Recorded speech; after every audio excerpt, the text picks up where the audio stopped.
I would like to give a public service announcement to those interested in the world of investment properties. Look closer.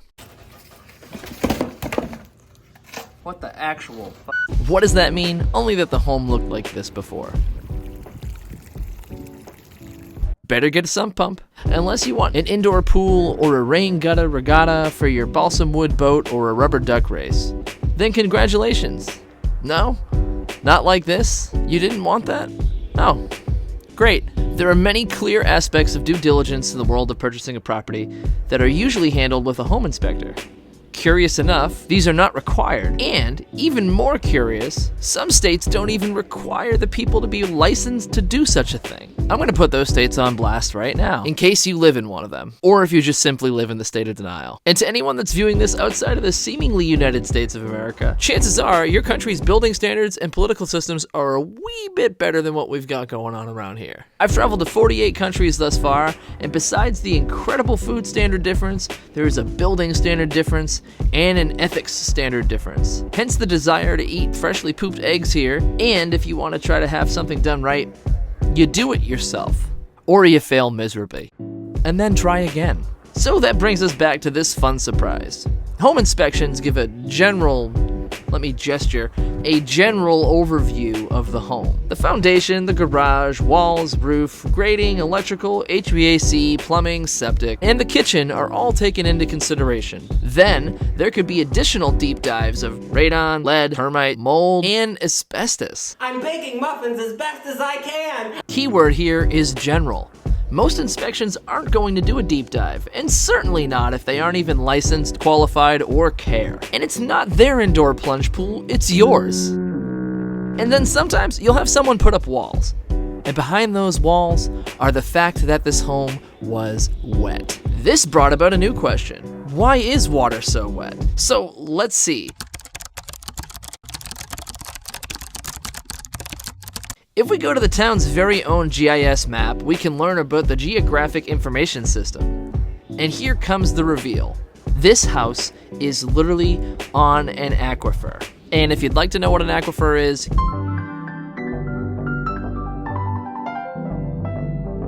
so let's figure out an immediate solution to this problem.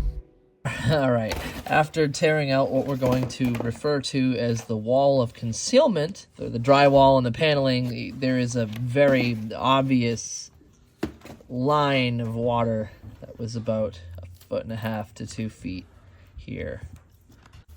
And they just put a wall over it. I mean, look at this. It's just chipping away. It would have been just so kind of the previous owner to disclose that they may have had a slight water problem in the past. Nothing says disclosure quite like covering up the walls. Here's this moisture. Apologies in advance to the regular viewers here. I just wanted to do a small basement renovation. That's all. Then, well, this happened. Surprise! This is why we can't have nice things. I know what material is going to be used for flooring, though, that's for sure. Alright, and here's the real fun part and a solution. So here's where they plumbed in a sump pump.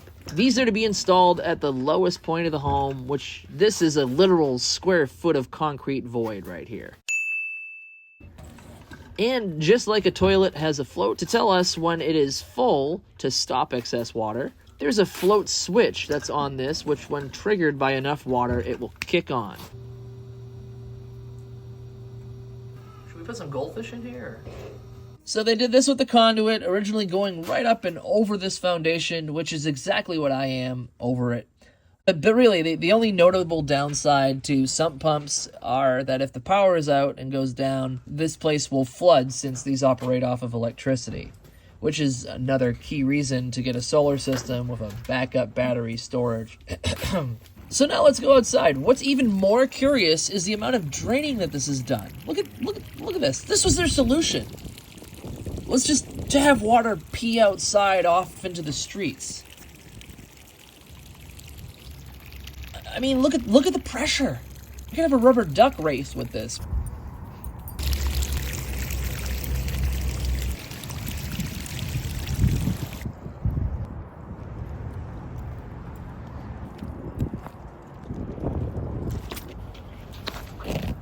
And hopefully there's no clowns in this drain. I really don't need that negativity in my life right now.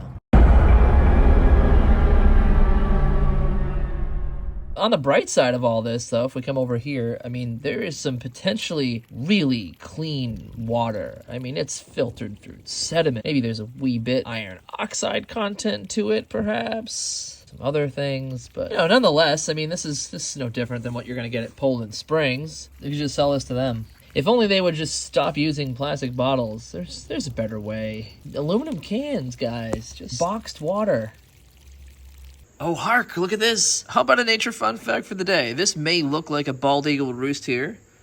I mean, it's huge, and they have a wingspan that averages 6 to 7 feet. But chances are a bald eagle is not hanging out in your suburban-ass neighborhood. They're hunting smallmouth bass on a lake.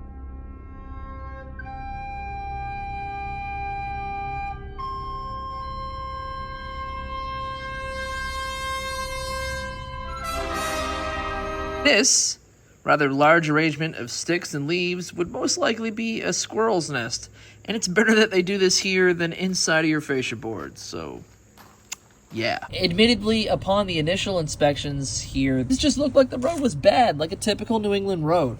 Not with water damage from an underground lake, but the aquifer below has been so active with all the rain that we've received that it literally caused the road to have these fissures and cracks. Now, I'm not a hydrogeologist. All I can do here is come up with a remedy, so perhaps a very targeted irrigation system, or an annoying statue fountain, maybe a naked lady, exotic fish. I don't know, I'm not really keen on the whole nude baby peeing ones. That's a bit pedo. Captain's log. In other news, we've learned that the main shutoff doesn't even exist here since one of the plow trucks most likely clipped it many years ago. So here's the water department to come mark this out. We pull up with a big trailer. We got water and a vacuum. You flush it? Yeah, we just have to get all the dirt out of here. Yeah, so exactly. Because you just put a key down there and turn it, shut it off. But you can't, because it's probably got so much shit. Yeah, it's probably a lot of dirt down there. So Fox, get that ball out of there. I mean, who knows how long it's been like that, too. yeah, it's just an issue because Well, it's rusty. Well, exactly. It's probably been there for a season. Yeah, who knows, No, right? seasons. Yeah, seasons. yeah, it's just an issue because like if you did need to shut off your water, if there was an emergency, if your shutoff didn't work down there, you wouldn't be able to turn it off from out here. So yeah, we'll probably. That's exciting. What do you guys think of the aquifer under the house? Oh, the drain? I don't know. Well, that's nothing to us. Captain's log, now even more fun and excitement. A wild certified letter appears.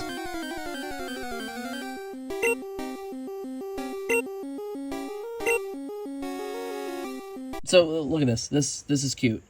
You learn something new every day. Obviously, by all these cracks in the road, this has been an issue, but now it's being pointed at someone instead of Mother Nature, since clearly you can't just find her and ask her for money. And what's even more interesting is this particular town has been overcapacity for sewage due to the non-stop development that's been going on. Now that's fine, build all the things you want, but when there's this naturally occurring pond beneath my feet, you can't just redistribute that water that's flooding the basement. It's not criminal, so whew, thank goodness. I'm not about to play ball here because nobody wants to fight City Hall. I certainly don't. Stay tuned till next week when we get this sorted out. Start on the basement, finally, and please share your ideas in the comments. No ridiculous solution will be discredited, except for, repiping the water down at the town hall itself. So, yeah. All right, bye. Late night, still going.